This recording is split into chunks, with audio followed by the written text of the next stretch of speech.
Seenaa bareedduu, seenaa dansa nama jettu, seenaa ajaa'ibaa wahii dhageeffadhaa waliin xiqqoo yaallaa. Seenaan tun namtichi tokkotu sharikaa keessa dalaga. Yogguu sharikaa keessa dalagu kana namtichi kana umuriin isaanii deeme gara gartee 60 70 ni gahe. Ni jedhee namtichi kun abbaa sharikaatiin yaa aboo umrii kiyya deemeti ati naqlee nama biraa irratti naa kenni jedheen.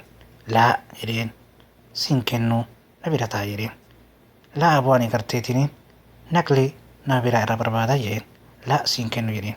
Shartiin ani sii kennuun shartii ati mana ijaartee mana san geessitee akkasitti gartee sii kenna jedheen. Akkana walii galan ni deeme. Namtichi kun mana ijaaruu jalqabe. Yogguu mana ni ijaaruu jalqabe kana manni kun yoo inni dhaqu dullajja. Diddiigamaadha. Akka godhu wallaale mana kana amma diigee ijaaruu jalqabe. Yogguma diigee ijaaruu jalqabe kana mana kana garteetiin subhaanallah ni geessee yeroo gabaabatti geesse. Yogguma geesse kana qulfii fuudhee namticha abbaa sharikaa kan aqlii naa kenne jedhan sanitti tarkabuuf dhaqe. Yogguma hin dhaqu kana aboo mana geessite geessee jira. Maarree manni ati geessite sun qulfiin kun illee keeti manni sun illee keeti qabii jedheen. Ajaa'ib manni kiyyaa keeti.